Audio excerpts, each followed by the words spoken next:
and landslides. No reports of injuries, but there is damage to homes and businesses in the aftermath of tornadoes break parts of southern Mississippi over the weekend. In Japan, President Trump will be meeting with the country's new prime minister. After Japan, it's on to South Korea and an expected meeting with Chinese President Xi Jinping, with reports of progress on a U.S.-China trade deal. And on Wall Street, stocks are sharply higher. The Dow is up 244 points. The Nasdaq ahead 336. More details at srnnews.com. Just hearing the word IRS can make people break out in a cold sweat. No one wants to deal with the IRS, and now you don't have to. The good news is Legal Tax Defense has been successfully negotiating with the IRS for more than 15 years. It doesn't matter how much you owe, whether it's $5,000 or $5 million. You deserve the best in the business on your side, and that is Legal Tax Defense. Even if you're working with someone else and just want a second opinion, there is no cost or obligation to call. They can prevent levies, liens, wage garnishments, even file back tax returns. And the best news about Legal Tax Defense is they won't take your case unless they know they will reduce or eliminate your tax debt. Call Legal Tax Defense right now for a free notice consultation. 800-292-7875. 800-292-7875. You have nothing to lose but everything to gain. 800-292-7875. The following program is a paid advertisement and does not necessarily represent the views, opinions, or endorsements of Signal Hill Media Partners, its affiliate stations, or its advertisers. Welcome to Taking Care of NC, the program dedicated to exploring the issues, opportunities, and challenges shaping the great state of North Carolina. Join your host, Representative Jeff McNeely, as he delves into meaningful discussions about politics, community initiatives, and the people working to make a difference. Whether it's tackling local concerns, highlighting state achievements, or addressing pressing legislative matters, this show is your go-to source for understanding how North Carolina is growing and thriving. Stay tuned as we kick off another insightful episode of Taking Care of NC. Good morning, North Carolina. Hope everybody's doing well out there this morning. A little bit of rain falling. We got to have that. Was it rainy days and Mondays always get me down? So this is a double whammy. It's a rainy Monday. So here we are, still continuing our series with candidates for the Statesville mayor race. But I did want to interject before we even get into this. Got Halloween coming up Friday, so folks, be safe out there. Be careful. My church, New Sterling ARP, out in the Sharon School community, we're having trunk or treat that night. We'd love to have everybody come to that. I know there's a bunch around. Make sure you're taking your kids to the right place and that you're watching them and keep your eye on them. And we hope that everybody has a safe and happy Halloween. One other thing I'd like to mention too, real quick. Y'all may not know this, but there's actually a World Series going on. And I don't think a lot of people realize it because there just ain't a whole lot talked about it. It's either on the West Coast, well, it's on the West Coast really of all of it because it's Toronto and the Los Angeles Dodgers. So it's all happening somewhere far from here. But this has been the quietest World Series, I believe, in my lifetime, not knowing what exactly is happening. Hey, but today I've got Doug Hendrix with me here. He's running for mayor, and I asked him this when I saw him right after he filed, and it's the Forrest Gump question we just talked about that I usually ask everybody when they jump into politics. Are you crazy or are you stupid? I'm just teasing, Doug. I'm just teasing. Glad to have you on the show. Well, thank you so much, Jeff. It's great to be here. And one thing, I'll put a little plug in. You mentioned trick-or-treating. The downtown Statesville Yep. trick-or-treating is on Thursday. So not that there's not going to be any trick-or-treating on Friday. I'm sure there will be. But the official with all the merchants open for trick-or-treating is Thursday afternoon. So keep that in so you can get 2 full days of too much sugar. That's right, and that'll be in daylight still, so it'll be good. Yeah. And it's always good to try to find safe places where I think usually they'll almost shut the street down there too, but I don't know if they will this year or not. Well, it's there are people everywhere. I've never seen, it's like one big, like an old school Chinese dragon. It's what it looks like. There's people everywhere just going up and down all the streets. It's amazing, and our merchants are just phenomenal with supporting this effort. So it's a great way to get people downtown, and Yeah. they get to see things. There's lots of new stuff downtown too. So every year, it gets people downtown that haven't been there, and that's why they come back. So, Come down, get your treats, and then you can go and grab you a bite to eat at a That's lot of the right. different restaurants we have. So whatever you want to do, bring the Yeah, kids and everybody come out. lucky to have a vibrant downtown. We are. All right. Well, Doug, I've known you for a long time. You seem to be a sensible fellow. Why do we want to tell us about who Doug Hendrix is? Tell us about who you are first. Well, I grew up in the mountains. I was born in Asheville, raised in Waynesville, and then we moved to Boone. Graduated from Watauga High School. And an interesting little sideline is while I was in Boone, my father was really big in the Watauga Republican Party. And so some of his close friends were Jim Holzhauser and Jim Broyhill, and they actually came to our house for dinner on several occasions. So I grew up very early on with a strong, what I feel is a strong Republican base to work from. And so once leaving Boone, I went to Campbell 1 year to college, and then my dad got transferred from Boone to Louisville, Kentucky. So I transferred to a small school just like Campbell in Kentucky called Georgetown College.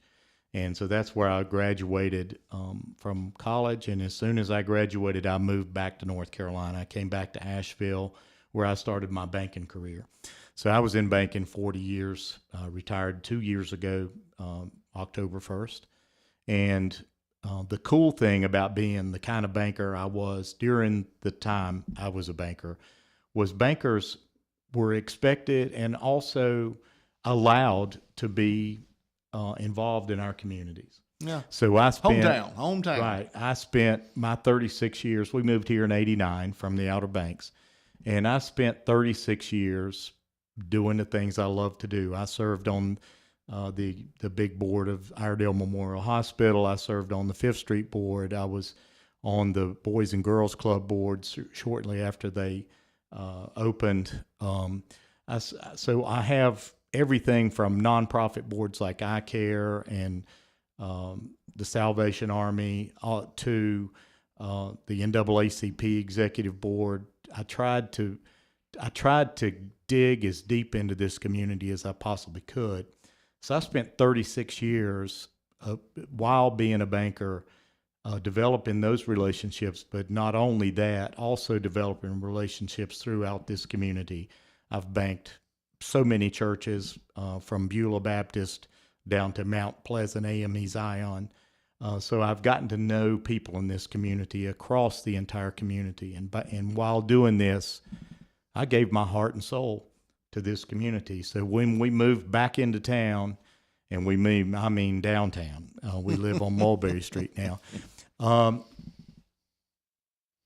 people kept asking what did I think about running? And so when I asked Carol, my wife, what she thought about me running, she said, I think the time's right. So we jumped in.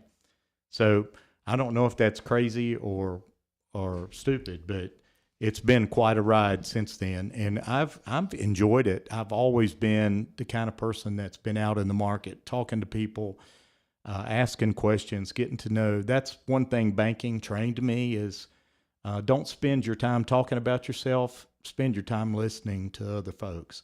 So I've learned a lot over those years, and I have a lot of strong relationships in this community, and I'd love to serve this community in a way that it deserves. Okay. And, I don't really know the answer to this. Do you have children, grandchildren? I have. I think you have kids, but I have two daughters. Yeah. Both went through Iredell Statesville schools. Both graduated from Statesville. One in 2006 and one in 2009.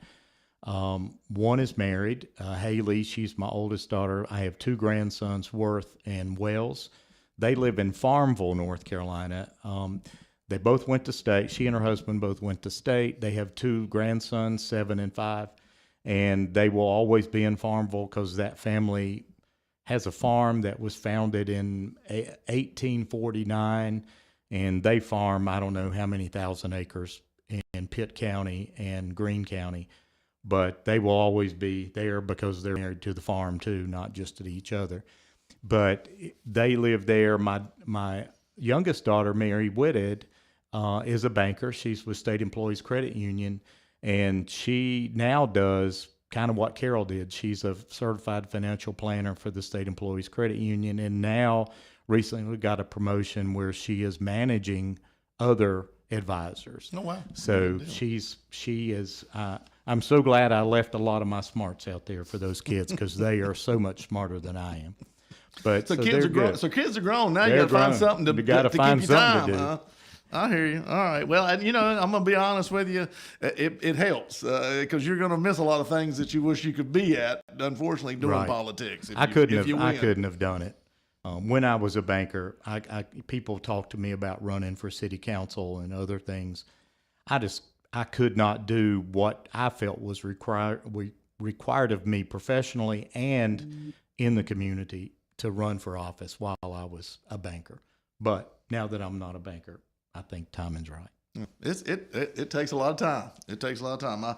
I told people, I first gave up sleep, and now and I wanted to give up eating, but instead I think I do more instead of less. It shows anyway.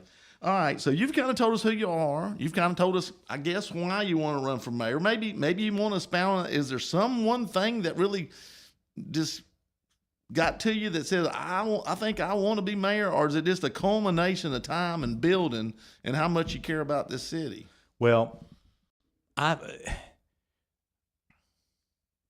feel that one of my biggest attributes is the ability to build relationships, build teams, bring people to make decisions based on a consensus, being chair of the board of the chamber, on the board of the hospital, being chair of the board of downtown Statesville, being able to get groups of people, a diverse group of people to come to make good, solid decisions for Statesville is what I've done my whole career. And so I feel like, especially now, we're going to have five new people on city council. Well, that's a majority right there. Yeah. So one thing people misunderstand, I think, is that the mayor doesn't bring the ideas to city council. I mean, those ideas and needs are coming from our constituents that we represent. And so the mayor's job is to help those city council members respect each other, understand each other, give each other the time and respect they need to present what their constituents need, and then help us work as a team to do the best thing for those people. Yeah. If not voting, if not having to vote in a tie, I always say the biggest thing as far as the meeting part goes of council that the mayor does is kind of prioritize the needs and set them in the agenda. Right. Some things may come up faster than others in the agendas of the coming meetings, and that's where the mayor has to decide what's the most important thing we need to accomplish now, and then maybe what's next. And I think that is so true, Jeff. And a part of that is having great communication with each of those council members all the time, so that they never feel like, well, he's listening to so-and-so better than he's listening to me. Mm-hmm. So it's building those relationships. And also, we already talked about it one time, making sure that those council members respect each other and give people the respect they deserve. They were elected to serve by the citizens of this community, and we will respect each other in our meetings. You can't let personalities get in the way of doing the right thing for our community. Yeah, egos are a lot of fun to try to tame. Bring a whip and a chair. That's right. Tell you.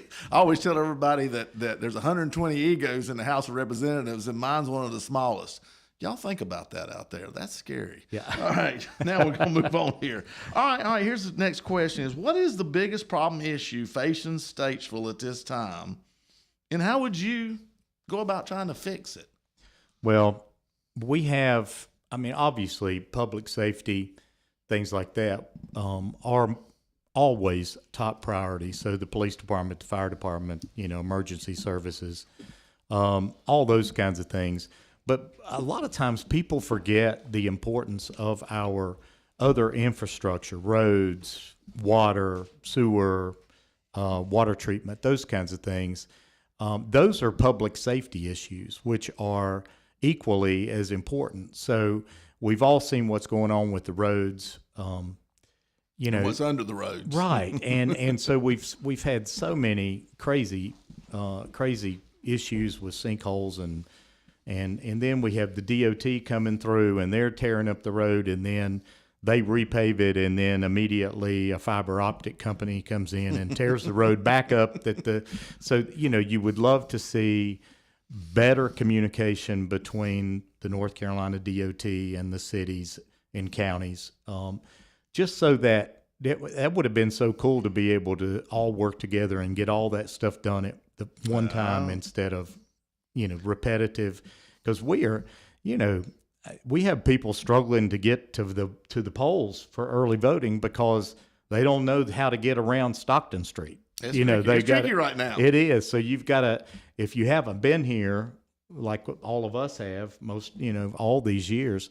I mean, I know, but when that sinkhole was done, and then they were redoing all the roads, other roads, I mean, it was crazy. I mean, people not being able to get to where they were going on time, that's another issue. But I really feel like just that the communication between the county, between the city, between the state, between the feds, that's where we can do better.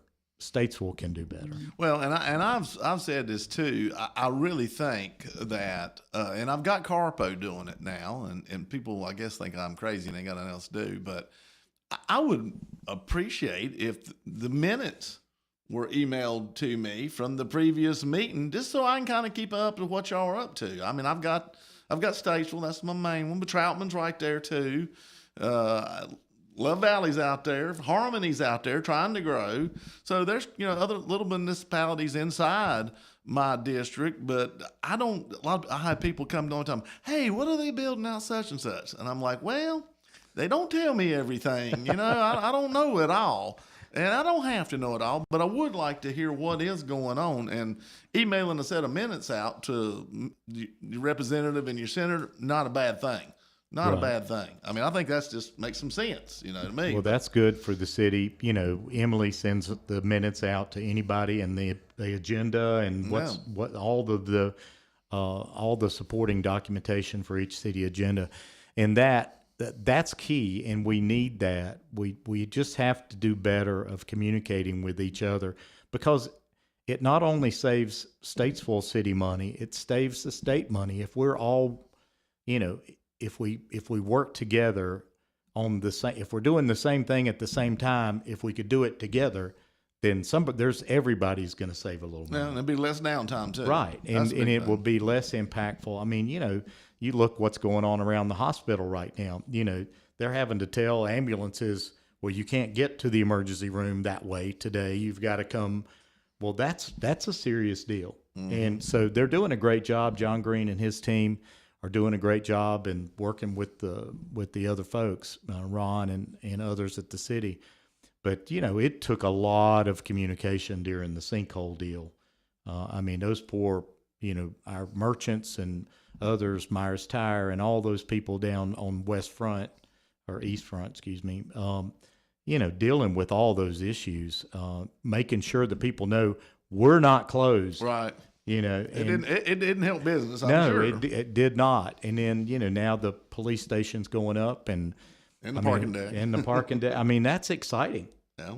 But it's something new. But it's one thing after another. So we just have to do a better job of letting people know what's going on, and that's part of the deal. Well, so you basically infrastructure and communications, what you're saying. I think so. Yeah. I think so. I see it.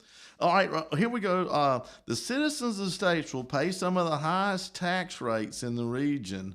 Are they getting a good deal? Would you raise taxes more? That's an interesting question. I don't think that we're overpaying in taxes. I certainly don't think we need to raise taxes. I do think we need to increase our tax base, which we are getting ready to see with the data center development. And we have a lot of other things that are impacting our tax base, like Sherwin-Williams coming to town, expanding all of our major major commercial businesses, industrial, Denso and Doosan Bobcat, others that are expanding. That's helping our tax base increase. We have all this residential development, which is good in a lot of ways because that's going to bring us the shopping and the entertainment and the Targets and people like that everybody's begging for. And that will help us keep those people that are living in all these 7,500 homes that are being built on the periphery of Statesville. That'll help us keep some of their money here. But in today's world, most of those people don't live and work in Statesville. They're living in Statesville, driving out of town, and the numbers show that. We're Charlotte's affordable house. Right, we are. And the weird thing is it's created this weird dynamic. It's very interesting in that we don't have enough housing for our workforce. So the people that are working at Doosan, Bobcat, and at Densco and other, they're living someplace else, driving into work because they can't afford a $300,000 or $500,000 house. But the really weird side of that same discussion is we're recruiting new doctors and medical professionals to come work for Iredell and Piedmont Healthcare, but we don't have enough houses above $500,000 for those people. So we've got this crazy dynamic of those people are all living in Mooresville because they have homes in the $1 million to $30 million range. They have a little more disposable income. Right. And so we've got this crazy dynamic that is just going to have to change over time. And now all these 7,500 homes they're going to help us get the Targets and the other restaurants and the entertainment centers, bowling alleys, whatever, putt, whatever you want to call entertainment, Top Golf, whatever. Those things will follow 7,500 homes because 7,500 homes are going to have a lot of buying power. They're going to have 15,000, 20,000 new residents. So that's going to help us in a lot of ways. Now, the downside of that is the impact that 7,500 new homes has on the school system and the roads and the police and the fire. So we're going to have to rapidly, we just bought pressure on the sewer. Right. But luckily, we still have a lot of capacity, water and sewer capacity, and this 6 miles of new water pipes or what do you call that, going under the ground now is going to help because our infrastructure was aged. I mean, we're talking 80 years, some of it. We was able to get a big chunk of money for Statesville and get this jump started. Yep, and you had a lot to do with that, and we need that. We've got to have part of that. Communication is definitely with you and Vicki and others that are serving our community, and we appreciate that. But we've got to we have to serve all of our citizens, and we have to find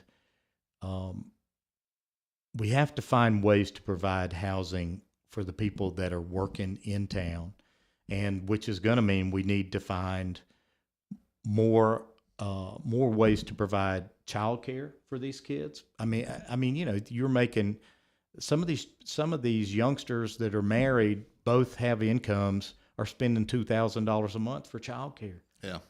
I mean, that's a lot. And, during COVID, we set it up where, we covered a lot of child care so people would get back to work. But we almost built in a crutch. Right. And then when the crutch got kicked out from underneath them, now they're scrambling. And it's hard because they have to make that decision. Do we try to live off $40,000 a year, one of their incomes, and not spend $24,000 a year in child care?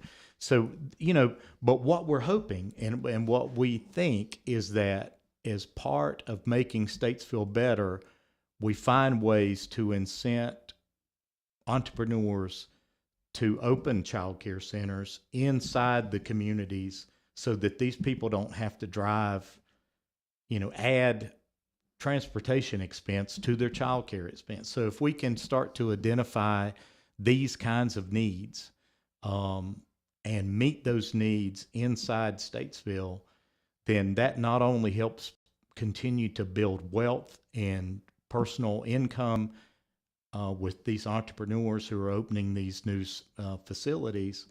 The school system was trying to do it. It's just hard to do. It's just hard to offer childcare and have people drive. We just have to find better solutions. Yeah, and maybe there's some way where the school system hooks up with some of these different companies, Yeah. and the companies end up figuring out a way to supplement whatever. And the school system got the people. Maybe it's got the class size. I And don't they know. are. Some schools are bigger and got more room, and some running out the seam. Right. So, And there's a lot of, we have a lot of things like that. Larger employers like Iredell Memorial, they're working on solutions. All these people I keep mentioning, they're having to find solutions for their employees to keep them. Because everybody wants these higher skilled laborers. And, if we want to keep them here, we got to figure out how to help them stay here. yeah. And so, a lot of it is multifamily housing. I don't know if you ever had to live in an apartment. I did coming out of college. We have to have, if that's what it takes to provide workforce housing, then we just got to have it. And it's going to be in somebody's backyard. And we just have to keep finding these solutions that are economical to the end user.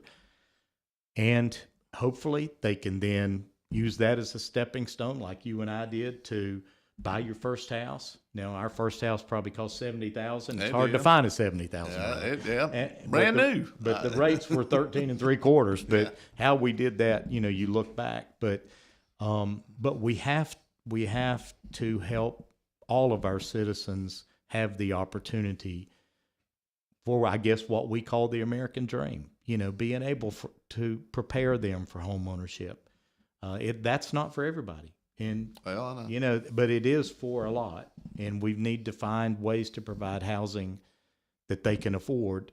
But you can only build houses for so cheap. So we've got to address the other end. We've got to increase the average income of the Statesville resident. And that may include, thank goodness they're putting all this fiber optic cable in, because if you don't have fiber optic cable, you're not going to get high-tech jobs.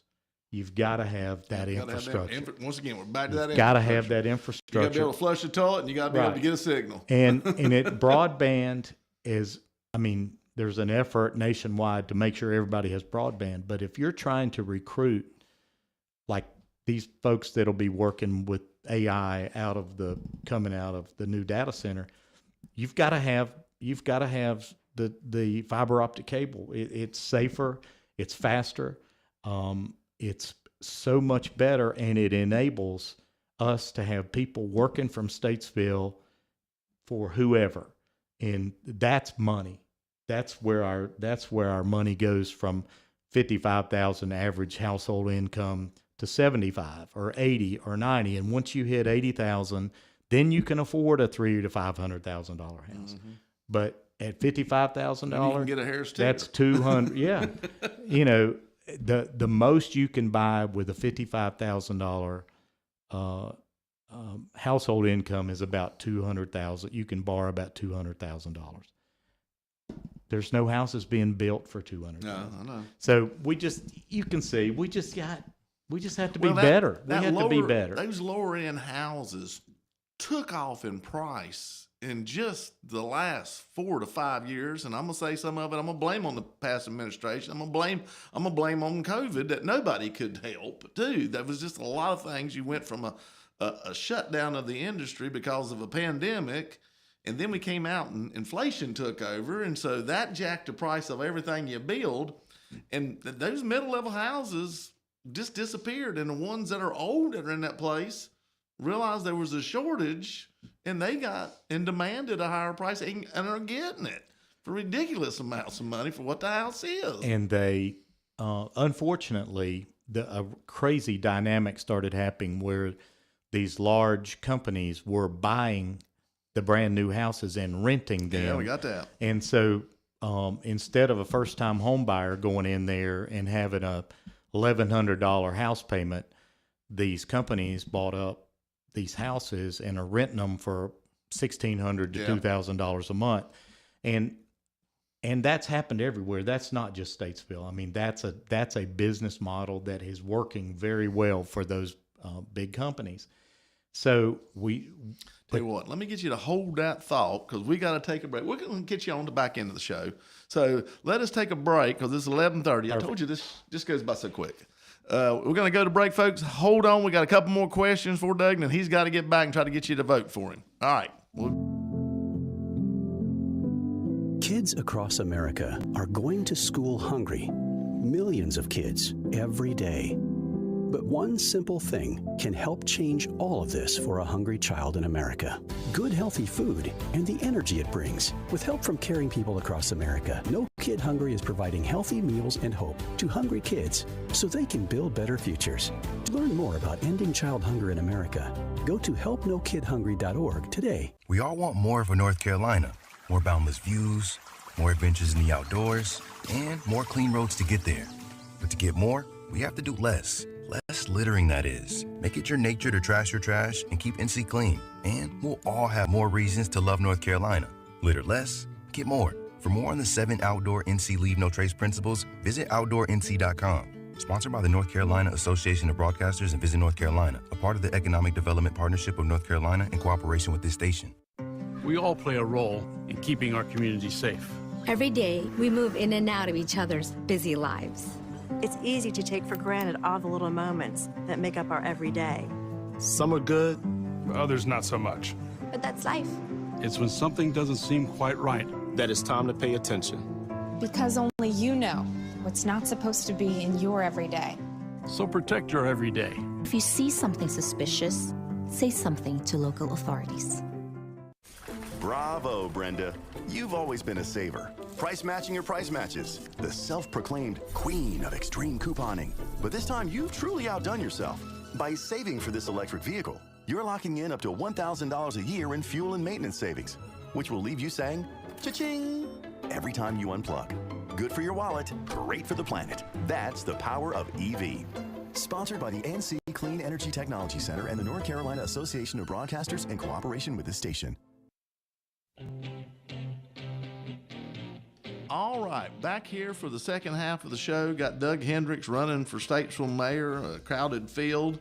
And we were, into the question, and basically we're talking about, is there such a thing as that unicorn called affordable housing? And it's rare right now. It's rare. It really is. And as we kind of already discussed, part of the answer to making housing more affordable is increasing the average income of the Statesville resident. And so that's what we'll just have to be looking at, bringing jobs to town that increase, that are accessible, and that it increase that hourly income. We just have to get the income of a household from $55,000 up to $75,000 or $80,000, which should not be that difficult if we do the right things now that we have the infrastructure coming online. Well, and know this out there, folks. Y'all are going to have to do your part. We're going to have to be a little more educated. We're going to have to be a little more diligent in what we go about and what we plan as far as the kind of employees we need that will fit these jobs that will come. They will have to be a little more skilled than just a 10th grade education. Dropping out at 16 is not going to do anything for the future that you're going to have. So that's true. But the cool thing is, back when I was coming out of high school, you had to go to college. You just had to go to college. Everybody had to go to college. And now there are so many great skill sets that are trades. There's a time you won't need a banker. You can go online, probably today, you could go online and do all your banking. But there's never going to be a time when you don't need a plumber or a heating and air guy or a car repair person. So, we need to do a better job of helping our children understand that there are awesome opportunities that do not require a 4-year college education. They can come right out of CATS or, We have programs in place like Iredell Ready that is helping identify those programs that are linking our employers up with our students. So Mitchell has a lot of great programs.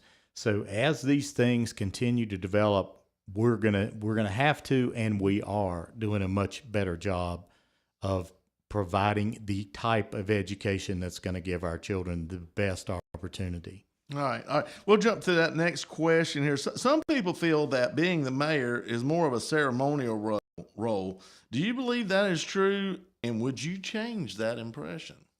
Well, I would adamantly disagree that it's ceremonial. I think the role of the mayor has maybe at least twofold. One is to make sure that you build that team of city council people, build a group of people that work together to do the right thing for our community.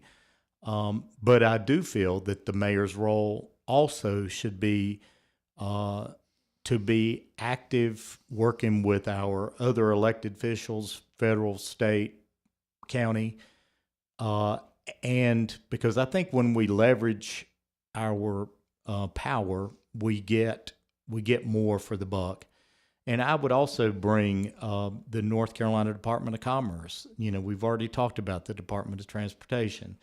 And in addition to that, we have our Iredell Economic Development group that we need to be a part of that process. And I know city staff is, but they need to know that they have the mayor on board. When they go to meet with somebody, they need to feel comfortable bringing the mayor along, and that it's going to be a positive experience. That I've done that for 40 years as a banker. I've served on multiple committees, including South Iredell Economic Development and others, that have helped recruit businesses to come to this area. We were involved with Cook's Custom Headers, with Cardinal Glass, a bunch of other big employers in town. And they need to know that they can bring the mayor of Statesville in, and it's going to be a positive experience, because those jobs are important to us. Well, I tell you what, if I'm the owner of, whether big, small, or whatever, if the man or the woman, says, hey, we can get this done for you, that's going to make me feel a lot better, because somebody in a department saying, well, we'll try to see what we can do when it comes to, these issues that you may arise. Then somebody else saying, no, we're going to get you there. We're going to get you there. I think everybody likes to have that comfort feeling. A lot of times you don't get that, especially with the city of Statesville and sometimes in the planning department and whatnot. So it would be good to have that liaison. Well, that person that can cut through that tape for you. And we've had a lot of turnover at the city. You mentioned the planning department, IT department. So there's a lot of change going on. So I feel like right now is a great opportunity to just continue to bring things together, working with all of our partners, like yourself, like, the others in the area. I love Jen Bozer with Iredell Economic Development. We have a great relationship. The mayor or his representative automatically serves on her board. That would be something that is definitely up my alley, and something that I would personally, as did Costi. He represented the city. Some towns, I don't think Chris Carney represents Mooresville on Iredell EDC. I think he has Lisa Qualls. I think maybe it is Lisa. But anyway, so I would totally disagree that the mayor is just a figurehead in that, because I think being able to build a team, lead these very smart people that are running for office, lead them in a way that they feel empowered to do the best thing for the people they serve. And I think that's the example that will be set. All right. And that's the expectation that'll be put out there. Now for the $64 question. Actually, it's a little bit more than $64. It appears that the $5 billion, maybe more, data center is going to happen out at Stamy Farm. there should be about a $25 million new revenue stream coming in from the taxes on it once it gets to that level. What should we do with this new influx of money? That's a great question, Jeff. And the answer is we already have a significant need, unmet need already. I mean, we have fire stations 5, 6, and 7 that need to be built. There's a lot of things that need to happen. Growth brings pain. Yeah, I mean, and it does. And so, but that new influx of money, and I'm praying that that's a conservative number, but that will darn near double the tax base. And we've already talked about tax base. You can either increase taxes by raising people's taxes, or you can increase tax revenue by increasing the tax base. And that's exactly what this does. So this is almost going to double the amount of taxes. We have about $27 million a year in tax revenue right now. So if you add another 25 to 27 million, then all of those things on our budget that are our 6-year capital budget's $279 million, those things are all going to be able to be brought about in a much faster manner, which includes a lot of things that continue to have to be put on the back burner. The facility like a swimming facility in South Statesville, just as an example. Wants and needs. Right. So you've got right now it's our duty to prioritize and to provide safety to our citizens has to be first. And we just got Fire Station 5. We just purchased the property for that over on Gaither Road, but that's gonna require several $1 million to build and provide a fire truck and people to work there. But we need 2 more fire stations already. And when these 7,500 homes come on board, we're going to have those, because that's, they have to be within proximity. It's not like police department. We just need more police. You got to have that response time too. Right. It's all about the response time. So it's about where those things are located. And we already know those things have to happen. So I think the county's done a good model in building. And I would say the city ought to look at it. And y'all have done that, I think, with the new one where you've got police and rescue, basically. You have to do that. And fire all in the same building at these new places. So instead of having one place downtown, you've got multiple places in the perimeter. Right. And, Troutman is growing at such a pace. We're growing to Troutman just as fast. So one thing Chief Curfee's mentioned is that in a lot of progressive communities, like you might have a shared fire station with one bay headed toward Troutman and one bay headed toward Statesville, once again working together to use the tax dollars, to maximize the use of the tax dollars. Why have 2 fire stations within a mile of each other? Yeah. When you could, so we're looking at, and I say we, Chief Curfee's and Ron and others are discussing those things. Now, stuff in Troutman with Duck being ill has slowed down a little bit, but those things are going to have to come back. And we're looking at, Statesville doesn't have to do everything by itself. We have all these reciprocal agreements with the various volunteers, because look at how close Cool Spring Volunteer Fire Department is to our eastern edge. So, we use those folks all the time, and you have to, because that's too important. Well, all right, Doug, I appreciate you coming. I appreciate you telling us all about yourself and what you feel like. Good luck with this election. And let me tell you, sometimes you may wake up Wednesday morning and you may have won. You may wake up Wednesday morning and you may not have won. Either way, thank the Lord. All right. That's right. That's right. Thank you, Jeff. And I really encourage everybody. Get out it's a little rainy, but there's no waiting, so you won't be wet long. Yeah. So just come on in and vote today or tomorrow or through Saturday at 3, and then of course election day is next Tuesday. Yep. Get out and vote. Thank you so much. Appreciate you, Jeff. All right. Be good out there.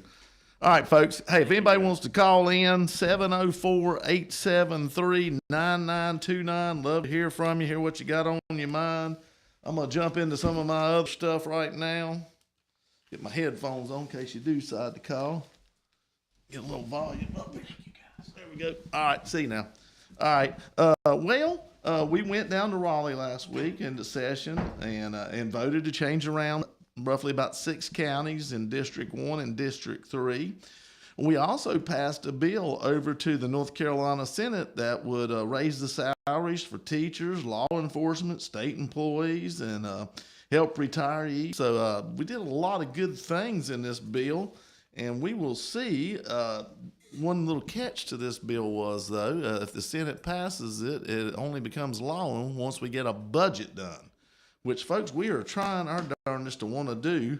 Not getting a lot of help back from the other side of our chamber down there. So if you see your senator, please pass along that we'd like to see them come back to work, just like we'd like to see our federal government come back to work and get some stuff done. And here's basically, I've said this over and over again, but while we don't have a budget yet, the Senate refuses to negotiate on what we call tax triggers, or basically, when we say that, once we hit certain marks as far as income in and whatever, then all of a sudden we cut the tax by a couple $1 billion, and we're going to be really in trouble 27, 28 following this path. We'll be about $2.5 billion in the hole, and that's not what we're looking for here. So we don't want to bankrupt ourselves, but we want to have taxes as low as possible. And we've got to understand, too, that right now there's a children's hospital we're arguing over that the Senate wants, and I think it's going to be the Steinberger Children's Hospital. Those seem to be the players hollering the loudest. And we're not really necessarily opposed to children or children's hospitals, but we have 5 across the state. And we're talking about spending $1 billion on one facility that's not that far from 2 of our other ones. And why not, if we're going to do something, why not spread the money across the state to these different children's hospitals we already have? Make that where kids can go so they don't have to drive to one single place in the whole daggum state. They got multiple options. To me, that makes a lot more sense. We've got a lot of more pressing issues, in my opinion, than building $1 billion hospital to a couple men that are still alive. So I think we need to make sure we got Medicaid covered. And right now we're arguing over that. So we've sent bills back over where it would fully fund Medicaid. The governor's playing some games. Senate's playing more games. So right now we're good on Medicaid. Nothing has to be cut. Nothing has to be changed, even though our governor has said that he would and has cut rates and whatnot. Didn't have to. Enough money there to fund it till we get back in short session in April. And we put the other amounts of money out there. And the bill that we put forth, we give teachers 8.7% increase over the buy-in. We would have #1 pay in the Southeast for entry-level teachers. 13% averages plus bonuses for law enforcement. 2.5 across the board raises for state employees, and a COLA, cost of living, for our retirees. Looks like we got somebody who wants to talk to us. Hey, this is Representative Jeff McNeely. Who do we have? Jeff, this is Ken Journey. How you doing this morning? Ken, brother, I'm good. How you doing, man? I'm doing fine. I just wanted to make a comment. I was listening to your program. Yep. There are a lot of politicians, local politicians, that always say that they want to hear from us, but they never seem to have time to talk to us. But there's one politician that you can call and ask him a question, and he'll look into it and call you back. Would you know who that guy is? He sounds familiar. I think he's a pretty good dude. If it's the one I'm thinking about, is it the one you're thinking about? I happen to be talking to him on the telephone right now. Then he is a good dude. It was the one I thought you were talking about. I appreciate that. Thank you, sir. I won't vote for you because I can't vote for you. You're not in my district, but I want to let you know and let all the people out there that are listening know that if you got a problem and you need an answer to it, if you call Jeff McNeely, he'll get back to you. I appreciate it. Some days it takes longer than others, but I'm going to try. Thank you, Ken. Okay, I appreciate that. And I'm going to look for a house over in my district for you so you can come over there. Okay. Thank you. Bye-bye. You take care, brother. I appreciate it. Anyway, so But we put forth a heck of a bill. And you know what's funny is what we sent back over to the Senate as kind of the standalone bill was what was in basically our House budget that we sent to the Senate back in May. Crickets. So anyway, got a lot to talk about here with that. So we need to figure out, and like I said, we need our governor to quit playing games and changing around the rebase to try to make him look like he's some kind of hero that he didn't have to be. But you know what? Seems like every time we start talking about politics, it gets political. And I don't know why. I don't understand. I really don't. All right. Let's talk real quick here because this is kind of I'm going to have to jump around a little bit because we're running out of time. So I'm going to skip over something. I wanted to talk about Argentina, but that will be next week. So I'm going to go ahead and get into As Crazy as It Gets, Part 1. So, the FBI has uncovered a huge betting scandal going on with the NBA. A former Hornets player, now with the Miami Heat, Terry Rozier, and then former player, now coach at Portland Trailblazers, Chauncey Billups, are caught up in this. Now, the crazy thing is Rozier is signed to a $50 million contract that got stopped once he was arrested and accused of this. So my question is, what the heck? How much money was he making off the betting if you're going to throw away a $50 million contract, which is highly possible? About 30 people so far involved. Looks like it has mafia ties. I'm shocked. And we'll talk a little bit about sports betting, and the commissioner of the NBA wanted sports betting to come in. Thought this would be what would revitalize, because believe me, their product had got a little stale. Didn't have the excitement that we see a lot of times, like with college basketball, and some of it the NBA has brought upon themselves with the way they go about it. I'm not going to lie. So they thought this would spice it up, but with all things, there's good and bad, and so now we have what's going on. But know this, folks, cheating and betting on sports hadn't just happened because we started sports betting. It's been going on for a long, long time. What I will tell you is it kind of highlights it and shows its head a lot faster, because now more and more people are watching something that looks to be very suspicious happening in a game that weren't watching before. And I think that's one of the reasons they were able to build this case pretty quickly and catch on. Not saying it's a good thing, sports betting. Not saying it's a bad thing. I'm just saying, I think I'm still on the line from Vicky Sawyer on that one. So I will tell you this. I was watching parts of the Alabama-South Carolina football game thinking South Carolina was going to pull off an upset. And Alabama had a running back come around the corner. And y'all, you can go on YouTube or whatever and watch this. And got into the secondary, and there was number 1 was the number of the South Carolina player's jersey. The Alabama player running back pushed his hand into his helmet, and the South Carolina player threw up his hands in the air and kind of let him run by him for a touchdown.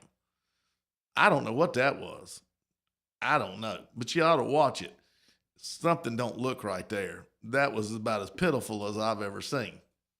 So I've been to Little League Pee Wee games where kids were more bored and didn't want to tackle than what that got put on. I mean, it was bad. So there's stuff out there. To me, that's about as crazy as it gets, because we're going to have issues going on from here, constantly talking about crazy things that you're going to see. And my question will always be, well, did they get bought? We've always said that about officials. We've always said that about anything when our team loses. You know, the team that wins rarely complains about the refereeing. Rarely. So this is going to be real interesting to see how this shakes out and what happens and what they do to these people supposedly if they are guilty. And how do you prove it? Because it's very difficult unless you've got them saying on tape somehow or another or something, that it's blatant. Because just watching a game, it's hard to tell who can't hit a jump shot or who can't hit a foul shot, or who can't catch a pass, or who can't field a ground ball, or who watch a strike go by. So these are interesting things, and I think we got to hope that there's integrity in all the sports that there is. So hopefully it'll do it. Well, real quick, because I think I got enough time maybe to squeeze this in. Well, Trump is at it again. He has the liberal left up in arms over his White House remodel. The East Wing has been demoed, and raising from the rubble is a 90,000 square foot privately funded ballroom. And some of the people, the East Wing's parts of it 120 years old, and people are losing their mind. Well, know this. Since 1902, there has been 7 different renovations, and some even more expensive than this is going to be. But you had Teddy Roosevelt basically did the whole interior and added the West Wing to the White House. Calvin Coolidge added a 3rd floor and had the roof rebuilt. Then you had Truman oversaw the most extensive renovation and basically gutted the whole interior and rebuilt the structure from inside. Then you had Jacqueline Kennedy, just 10 years later, went in with a major redecoration, tore everything out, and brought in all new there. Didn't hear a whole lot from y'all screaming then. Then you had Richard Nixon added a bowling alley in the basement and covered the swimming pool, converted it into a press briefing room. And then you had Barack Obama spend about $350 million, and this was in 2009. So you got to look at the cost now, 15 years later, 16 years later, we're actually building this ballroom a good bit cheaper than the $360-some million that Barack spent on it to convert basically a tennis court into a basketball court. Didn't hear no screaming and hollering then. I guess, I'm not saying that I don't think the White House is not iconic. It is. But things change, times change, a lot of renovations change. You can save what you can. Some things you can't save because it's an active house. And what really gets me is I can't believe the left is mad at him, because here's a man that's got 5 kids by 3 different baby mamas and has an immigrant wife, and he's living in public housing, and they still don't like him. I don't get it. Sounds like he'd fit right in. So, all right. Now my last, crazy as it gets. I'll probably catch crap for that right there. Chicago Mayor Brandon Jones has called for a nationwide strike because of Donald Trump's tyranny and the ultra wealthy and the corporate greed that is out there. Yes, that's what we're doing this for here. So let me see if I can find my little note real quick. Yes. Summoning people of all backgrounds to unite and take a stand against all of this. We are going to make them pay their fair share in taxes to fund our schools, to fund jobs, to fund healthcare, and to fund transportation. Democracy will live on because of this generation, he proclaimed. Are you ready to take it to the courts and to the streets? Haven't we had enough violence? Has this man been in a closet somewhere or another? Is he crazy? That answer is yes. He definitely is crazy. He's not willing to control the safety in his own community, but he's willing to go out and call a public nationwide strike, I guess, of everybody. So, everybody on the left, y'all try laying out of work. See how that goes for you. And we're going to make sure somehow or another you don't get to draw unemployment when you get fired. But hey, this doesn't surprise me one bit. So here is a mayor of a bankrupt city that is overrun with crime. He's more worried about what Donald Trump's up to than what he's up to. I think he needs to take a hard look in the mirror, shut his mouth, roll up his sleeves, and clean up his city and fix the problems that he can fix, and don't worry about the rest of this. Because right now, Chicago, basically, in my opinion, is like they said with Rome, it's on fire. All right, folks, we're getting down here near the end of the show. A lot of stuff going on out there, and sometimes it's as crazy as it gets. Let's pray. Dear Heavenly Father, dear Lord, keep us, protect us from the crazy. Help us understand the rhetoric that we use and how it incites and how it causes issues that didn't have to happen. So, Lord, control our tongues. Give us a mind that we understand you, not a reprobate mind, dear Lord, that only sins society. Watch over us. Give us wisdom. Let us ask and pray for that. In Jesus Christ's name, amen. Folks, until next week, take care.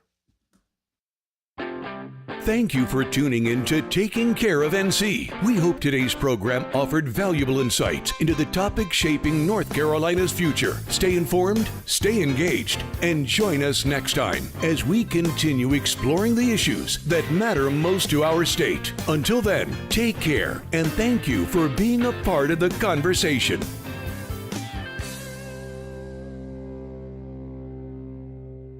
AM WAME 92.9 W225BD, Statesville. WAME and Bunce Johnson Funeral Home are proud to present our national anthem, Bunce Johnson, where every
or its advertisers. Welcome to Taking. Just hearing the word IRS can make people break out in a cold. The following